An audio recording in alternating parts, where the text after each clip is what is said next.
تو اگر یہ ایک ایسی مثال میں آتے ہیں جہاں پہ ان کو توسیع دی ایک دفعہ نون لیگ کے دور میں، ایک دفعہ پی ٹی آئی کے دور میں، تو اب ان کی کیا مجبوری ہے کہ وہ اتنے کروشل فیز میں، جب جوڈیشری میں ایک ڈیوائڈ ہے، جب پولیٹیکل انسٹیبلٹی ہے، جب پاکستان معاشی طور پہ لڑ رہا ہے، تو ایک ایسا عہدہ جس کی بڑی ایک انٹرفیرنس رہی ہے بڑے فیصلوں میں، اس کا بڑا امپیکٹ رہا ہے، وہ کام کرنے سے کیوں آگے نہیں جانا چاہتے. 2018 میں جو اس وقت کے وزیر اعظم تھے خاقان عباسی صاحب، انہوں نے ان کو تعینات کیا تھا، اور پی ٹی آئی کی حکومت نے ایک آرڈیننس کے ذریعے، یعنی ان کو ریٹین کرنے کی اتنی ایمرجنسی تھی اور یہ اتنے ضروری تھے اس وقت سسٹم کے لیے کہ ایک آرڈیننس کے ذریعے ان کی جو جاب تھی اس کو ایکسٹینڈ کر دیا گیا، ان کی مدت ملازمت میں توسیع کر دی گئی. اور یہاں پہ ہم یہ نہیں بھول سکتے کہ جو نیب کا قانون ہے وہ یہ کہتا ہے کہ پروسیکیوٹر جنرل کی مدت ملازمت میں توسیع نہیں ہونی چاہیے، اور ایگزیکٹلی جو اس کی ورڈنگ ہے وہ یہ ہے کہ قومی احتساب آرڈیننس کے سیکشن 38A میں یہ کہا گیا ہے کہ پروسیکیوٹر جنرل 3 سال کے لیے ناقابل توسیع مدت کے لیے عہدہ سنبھالے گا اور 3 سال کے بعد ریٹائر ہو جائے گا. کچھ بھی ہو جائے، اس کا بڑھ نہیں سکتی مدت ملازمت. لیکن ایک آرڈیننس کے تحت، پریزیڈنشیل انٹرفیرنس کے تحت اصغر حیدر صاحب کی مدت ملازمت میں توسیع کی گئی، لیکن اب وہ یہ سمجھتے ہیں کہ ان کو کام نہیں کرنا چاہیے. رپورٹڈلی جب کچھ رپورٹرز کی ان سے بات ہوئی ہے تو انہوں نے یہ کہا ہے کہ آپ ایسی صورتحال میں کیوں عہدہ استعفیٰ دے رہے ہیں. تو بڑی انٹرسٹنگ ریزن انہوں نے دی. انہوں نے کہا جی اگر ایک جج ہے وہ 65 ایئرز اولڈ میں ریٹائر ہو سکتا ہے، 65 ایئرز میں ریٹائر ہو سکتا ہے، تو ایک پروسیکیوٹر جنرل بھی ہو سکتا ہے. حالانکہ نیب قانون میں ایسی کوئی بات نہیں ہے کہ آپ کی کیا عمر ہو گئی ہے تو آپ کو ریٹائر ہو جانا چاہیے. اس میں صرف ایک بات واضح طور پہ لکھی ہوئی ہے کہ آپ نے 3 سال نوکری کرنی ہے، اس کے بعد آپ اپنے گھر جائیں. اور ایٹ دا سیم ٹائم جو NAO ہے جو کہ نیب کو کنٹرول کرتا ہے، وہ بھی اسی طرح کے تقاضوں کی بات کرتا ہے کہ آپ 3 سال کام کریں، اس کے بعد جائیں، اور اگر آپ کو ایکسٹینشن ہوگی تو بھی آپ کام کریں اور گھر جائیں. لیکن آپ خود سے کوئی ریزن ایسا قانونی طور پہ یہ کوئی جواز نہیں بنتا کہ میں 75 سال کا ہو گیا ہوں، میں 70 سال کا ہو گیا ہوں اور میں جا رہا ہوں. اس میں ایک اور NAO کے سیکشن 8 میں ایک بڑی عام بات کی گئی کہ صدر پاکستان چیئرمین نیب کے مشورے سے ایسے کسی بھی شخص کو جو سپریم کورٹ کے جج کے طور پہ تعینات ہو اور ہونے کا اہل ہو، اسے بطور پروسیکیوٹر جنرل مقرر کر سکتے ہیں. اسی لیے اتنی اسموتھلی جو اصغر حیدر صاحب ہیں ان کی اپوائنٹمنٹ ہو گئی تھی. اب یہ بڑا انٹرسٹنگ ہے کہ اس سال اصغر حیدر صاحب 65 ایئرس کے ہو تو گئے ہیں، لیکن وہ پچھلے 3 ماہ سے ہی چاہ رہے تھے کہ وہ ریزائن کر دیں. اور رپورٹڈلی اس کی وجہ یہ بھی ہے کہ انہوں نے ایک میٹنگ میں ایک رپورٹر سے یہ کہا ہے، اور ہمارے جو میری بھی کچھ لوگوں سے بات ہوئی، کہ وہ چیف جسٹس عمر عطا بندیال صاحب کے دوست بھی ہیں، اور وہ یہ سمجھتے ہیں کہ شاید چیف جسٹس کے لیے بھی may be he is in hot waters, ان کے لیے بھی حالات خراب ہوں، اور یہ ان کے دوست ہیں. اور نیب کے کیسز ان ترامیم کے بعد یا کورٹ کے آرڈر کے بعد کھلنے جائیں پراپرلی، تو شاید وہ ان سے بچنے کے لیے بھی استعفیٰ دے رہے ہیں. لیکن جو ان کی وجہ بتائی گئی ہے اس میں اتنا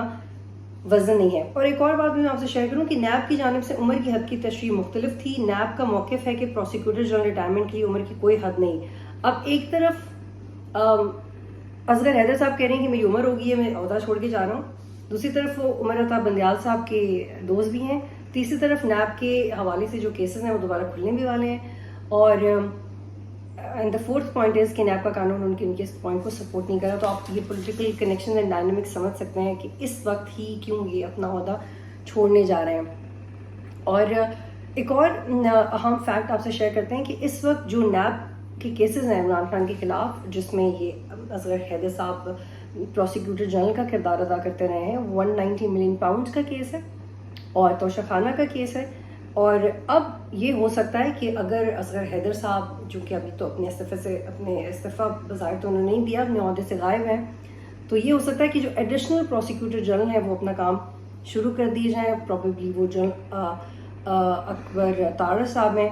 لیکن ہم اس میں جو ہم سارا یہ اس کانٹیکس میں ڈسکس کر رہے ہیں کہ سپریم کورٹ کی جانب سے نیب ترامیم کو کالعدم قرار دینے کی صورت میں اگر یہ فیصلہ آتا ہے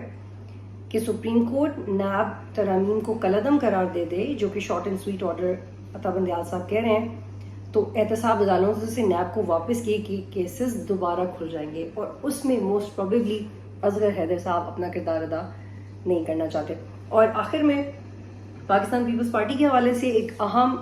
خبر یہ کہ پاکستان پیپلز پارٹی نے CCI کی میٹنگ کے بعد اپنا سٹینڈ تو چینج کیا، لیکن ریسنٹلی فیصل کریم کنڈی صاحب نے کہا کہ بلاول صاحب اور آصف علی زرداری صاحب ایک ہی بات کر رہے ہیں، اور نومبر اور ہمیں لگ رہا ہے کہ دسمبر تک بھی الیکشنز آگے چلے جائیں گے، اور ہم اس کو بالکل مناسب نہیں سمجھتے، اور آنے والے دنوں میں ہم ایک اپنی CEC کی میٹنگ کر رہے ہیں اور اس میں ہم اپنے الیکشنز کا یا اپنا سیاسی حکمت عملی طے کریں گے۔ تو سوال یہ ہے کہ سیاسی جماعتیں اتنا انشور کیوں ہیں کہ الیکشنز نہیں ہوں گے، although ہم لوگ بھی ہیں، لیکن ایٹ لیسٹ ہم جب اسلام آباد میں متعلقہ اداروں سے بات کرتے ہیں تو اور یہ رپورٹ بھی ہوتا رہا ہے کہ اس وقت اسٹیبلشمنٹ اور ادارے they are driving towards election, سب چاہتے ہیں کہ الیکشنز ہوں، لیکن جو پرائرٹی ہے وہ اکانومی ہے۔ 2 3 4 5 6 ماہ لگ سکتے ہیں، لیکن ایونچولی الیکشنز ہوں گے۔ ایسا نہیں کہ 2 3 سال یہ سسٹم چلتا رہے، لیکن پولیٹیکل پارٹیز اس بات پہ بھی یقین نہیں کری جو ایٹ لیسٹ ہم رپورٹ کر رہے ہیں۔ تو یہ پیپلز پارٹی نے تو اپنی اسٹریٹجی واضح کر دی ہے۔ نون لیگ کی اسٹریٹجی کیا ہوگی؟ ہر 10 دن بعد ہم یہ تو سن لیتے ہیں کہ نواز شریف صاحب ایک نئی تاریخ دے دیتے ہیں، تو اب یہ دیکھنا ہوگا کہ سیاسی جماعتیں اپنی حکمت عملی کیا طے کریں گی ایسی صورتحال میں جب ان کو بالکل یقین نہیں ہے کہ الیکشنز کب ہوں گے۔ آج کے لیے اتنا ہی، اللہ حافظ۔